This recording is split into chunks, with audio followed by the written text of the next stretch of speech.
Quelle surprise! C'est vraiment une très grosse surprise. Vous savez, avant les lancements, bien souvent, les marques vous convient à ce qu'on appelle des pré-briefings, c'est-à-dire que vous êtes invité pour découvrir les smartphones en avant-première. C'est un pré-briefing presse. Toute la presse est là, du moins une partie de la presse, et regarde à quoi vont ressembler ces nouveaux produits. On vous informe, on vous dit ce qu'ils vont faire et compagnie. Alors, quand on m'a parlé du Zenfone 8, je me suis dit, le Zenfone 8, il paraît être intéressant. Il va être probablement dans la continuité du Zenfone 6, du Zenfone 7, avec cette caméra flip. Et c'est presque tout le contraire, presque, parce qu'il existe en fait deux smartphones, le Zenfone 8, dont je vais vous parler tout de suite, et le Zenfone 8 Flip, qui lui a la caméra flip, qui est un refresh, qui est une mise à jour du Zenfone 7 de l'année dernière, avec des améliorations, mais qui n'a pas grande révolution. La vraie révolution, elle s'opère ici, elle s'opère là, sur le Zenfone 8. Et ce Zenfone 8, c'est une petite révolution, parce qu'il y a un parti pris qui va un peu à contre-courant de ce qui se passe sur le marché, de ce qu'on observe sur le marché, mais qui par contre répond à un vrai besoin des consommateurs et une vraie demande du consommateur.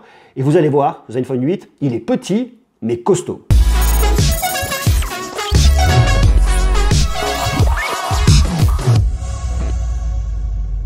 Ok, on y va, on rentre directement dans le vif du sujet. Le Zenfone 8, c'est celui-là. Le Zenfone 8, il est là. Et le Zenfone 8, regardez, il est tout petit. On est sur un écran en dessous de 6 pouces. C'est une vraie volonté de la part d'Asus d'aller là-dessus. Pourquoi? Alors, on va prendre 2 secondes pour se faire un petit tour d'analyse du marché. Je sais, c'est un peu gna gna gna, mais c'est important. Regardez. Qu'est-ce qu'on constate? Depuis quelques temps, on constate que les smartphones font de plus en plus grands, les écrans sont de plus en plus grands et on flirte tout doucement avec les écrans de 7 pouces. On risque d'y arriver, en tout cas, on s'en rapproche. La norme, c'est 6,5 pouces. C'est un petit peu ce qu'on retrouve aujourd'hui. Et l'idée que Asus aille prendre un peu le contre-courant de ça en disant, nous, on vous propose sur notre flagship, on parle bien du flagship, on parle pas d'un smartphone milieu de gamme, on parle bien du flagship, eh bien, se positionne sur un smartphone avec un écran inférieur à 6 pouces, c'est très révélateur. C'est révélateur en fait de quoi? C'est révélateur que le marché est extrêmement saturé. Donc venir se positionner avec un smartphone, avec un écran 6 pouces voire plus, eh bien c'est se mettre en frontal avec les autres, là où il y a très peu de place disponible. Asus est lucide et c'est très bien qu'il vaut mieux s'adresser à un petit peu moins de personnes, mais par contre, venir targeter les bonnes personnes, venir cibler les personnes qui cherchent des produits spécifiques. Alors si vous regardez aujourd'hui dans les smartphones avec des écrans en dessous de 6 pouces, il en existe. Sur du flagship, vous en avez du côté de chez Google, mais sur la grande majorité des flagships, les écrans sont grands, de plus en plus grands et très grands, et souvent avec des déclinaisons, des gammes plus, des gammes ultra et des gammes ci et ça. Là par contre, c'est vraiment autre chose. On est sur un petit écran, on est sur un petit format. Pourquoi? Puisque l'idée, c'est d'avoir un smartphone compact qu'on puisse utiliser très facilement à une main, qui puisse être rentré très facilement dans une poche, qu'on puisse utiliser sans galérer à aucun moment. J'ai ma main qui est là, j'ai une main, j'ai pas des très grandes mains. Eh bien regardez, il passe dans ma main, il ne déborde pas. Et en plus de ça, ils ont intégré un mode qui est extrêmement malin et que je trouve très bien vu. Eh bien, c'est le mode à une main. Vous venez glisser légèrement sur le bas, alors il faut venir l'activer, et là vous l'utilisez à une main. Alors bon, pas très pratique parce qu'on n'y voit pas grand chose non plus, mais malgré tout, ça s'inscrit dans cette logique-là. Et avec une main, vous appuyez là, vous revenez en grand, très facile. Mais déjà, si vous voulez l'utiliser comme ça, eh bien vous pouvez l'utiliser. C'est pratique, c'est simple, et c'est très bien vu de la part d'Asus, parce que là, ils viennent répondre à un besoin du marché qui est laissé vacant par beaucoup de constructeurs. Donc ça, c'est très malin. Et je ne m'attendais pas à ce que Asus arrive avec un petit smartphone, petit mais costaud, avec ce Zenfone 8. Pourquoi petit mais costaud? Parce qu'à l'intérieur, vous avez tout ce qui est actuel. Vous avez un Snapdragon 888. Vous pouvez monter jusqu'à 16 Go de RAM en LPDDR5 et jusqu'à 256 Go de stockage en UFS 3.1. Autant vous dire que vous bénéficiez des dernières technologies de lecture, d'écriture, de RAM, le processeur le plus rapide, processeur 5G avec le modem intégré directement dessus. Donc ça, c'est vachement bien. Donc ce smartphone, il est super intéressant et sur plein de points. Alors déjà, esthétiquement, effectivement, il n'y a pas grande révolution par rapport à ce qu'on voit sur le marché. Vous avez ici une toute petite caméra qui va être planquée, ok ça marche. On voit qu'on a un haut-parleur qui est un poil plus grand ici, qui délivrera un peu plus de puissance. On va en parler dans la partie audio dans quelques instants. Sur le bas, eh bien, on a un tout petit menton, franchement c'est minuscule. Sur le côté, on va avoir des choses super intéressantes, juste là.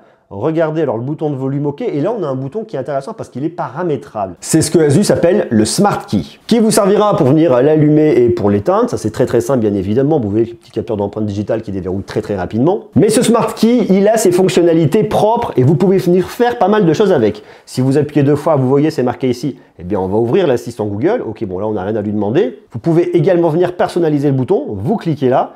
Vous choisissez un accès rapide, vous choisissez si vous l'activez, désactivez, le Wi-Fi, ne pas déranger, capture d'écran. Il y a beaucoup de possibilités, ça c'est vachement bien, passer un appel, calculatrice et compagnie. Donc vous voyez, En appuyant 2 fois dessus, on peut faire quand même pas mal de choses. Donc là, c'est super bien, ouvrir des applications. Bref, moi, je trouve ça super malin. Vous pouvez appuyer et maintenir de la même manière, réveiller l'assistant Google ou alors venir personnaliser ou alors éteindre. On va dire par exemple ici, réveiller l'assistant Google, j'appuie et je maintiens et j'attends. Et ça m'ouvre effectivement mon assistant Google. Donc ça, c'est vachement bien. C'est une fonctionnalité que je trouve hyper maligne parce qu'on vient une fois de plus dans l'idée de la personnalisation. C'est un truc que j'aime beaucoup chez Asus, c'est qu'ils ont une super expérience logicielle. On l'a au niveau de la batterie, on peut venir personnaliser son mode de charge pour le rendre toujours plus intelligent. Regardez, vous avez plusieurs modes ici. Vous avez le mode dynamique. Mode dynamique, c'est des performances optimisées sur l'utilisation quotidienne. Mode haute performance, bon bah là, on va venir taper vraiment dedans. Durable, pour aller un peu plus loin, ultra durable, ou alors carrément avancé, pour répondre à tous vos besoins. Et là, vous choisissez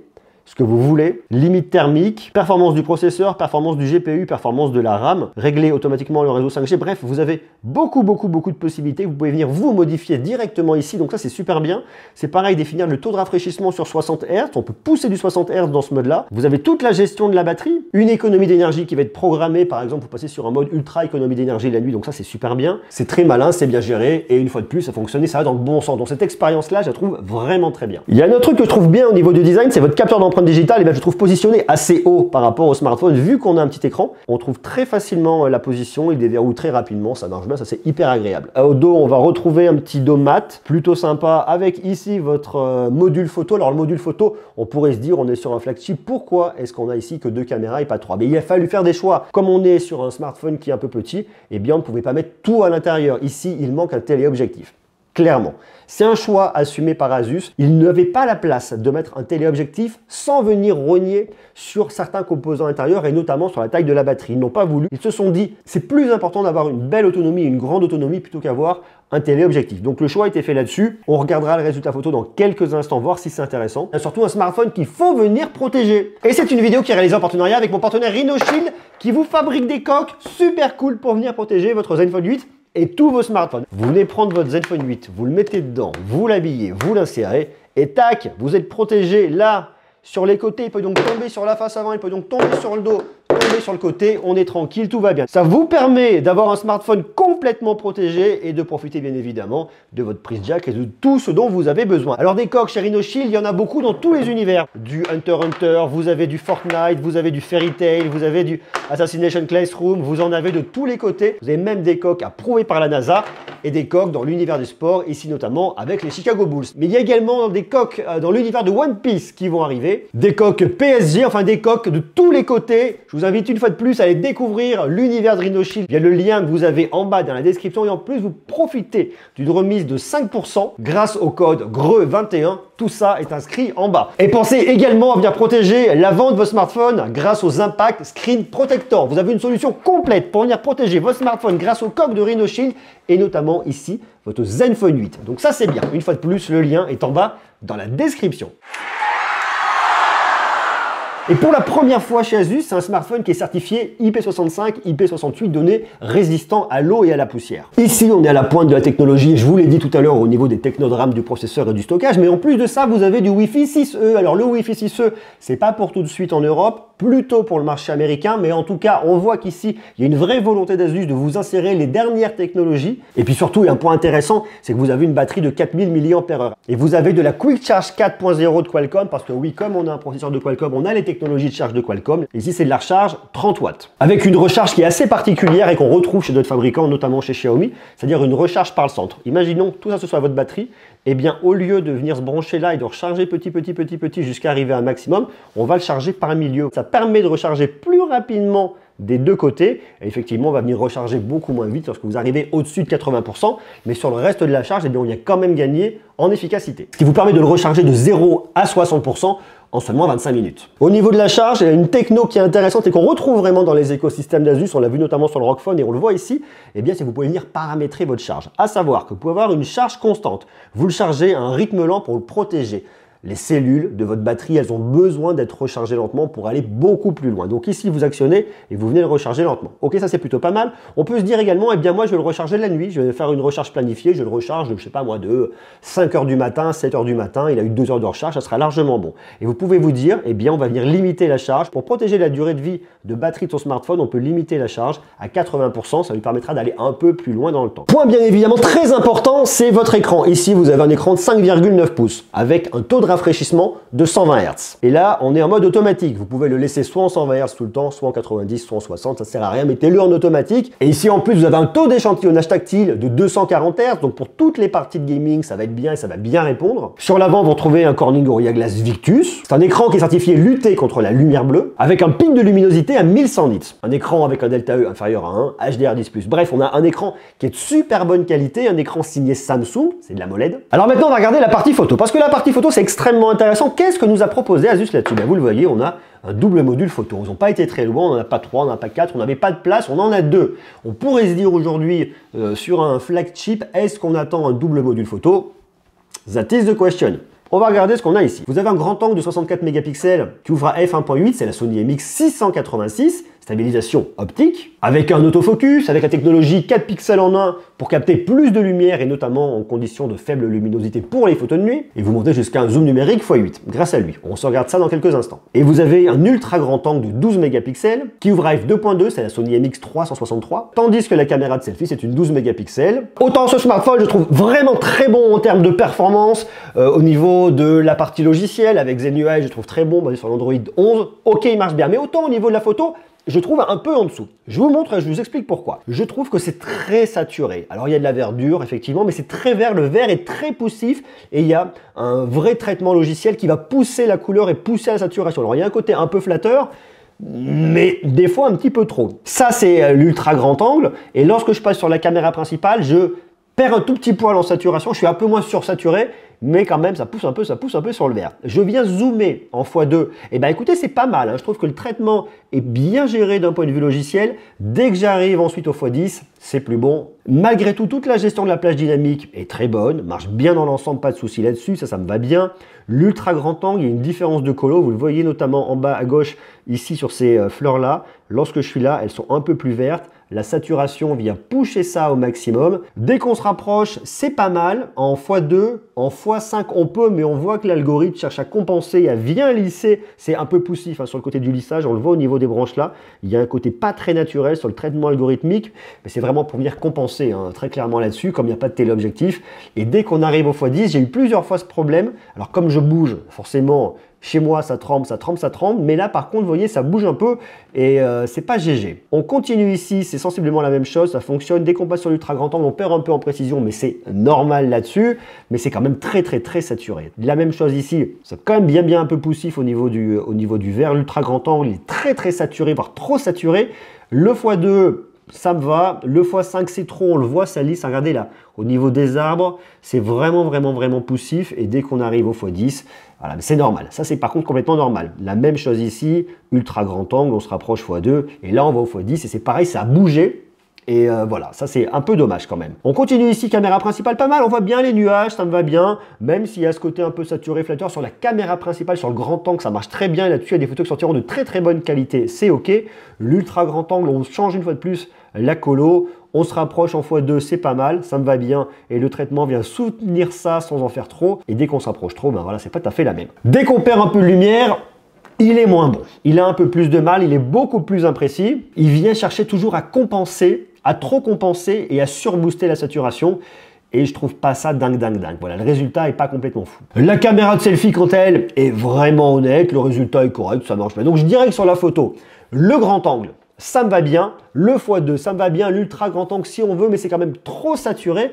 Et la caméra de selfie va bien. Le reste, c'est quand même en dessous. On a donc un smartphone qui a une propos qui est intéressante, mais c'est vrai. Et malgré tout, on s'attendrait, avec un smartphone comme celui-là, sur un flagship en tout cas, à avoir un téléobjectif. On a même des zooms périscopiques sur certains. Tout ça ici, on ne l'a pas. Ici, vous restez sur le strict nécessaire. On a, je dirais, une configuration photo qu'on retrouverait potentiellement sur un smartphone milieu de gamme. Mais là, ici, on est sur un flagship. Mais une fois de plus, il faut répondre au cahier des charges. Petit smartphone pour des besoins de format compact avec un écran inférieur à 6 pouces.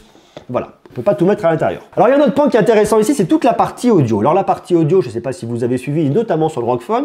Aujourd'hui, Asus travaille avec Dirac. Ça marche très bien sur le ROG Phone et ici, ça fonctionne plutôt pas mal. On a malgré tout une légère asymétrie. C'est une fois de plus quelque chose qu'on retrouve beaucoup dans les différents smartphones. Regardez, je vous le fais écouter ici, vous allez vous en rendre compte directement. Vous avez votre haut-parleur principal qui se situe là. Deuxième haut-parleur qui se situe juste là. On a donc déjà une asymétrie au niveau de l'arrivée du signal. Ok.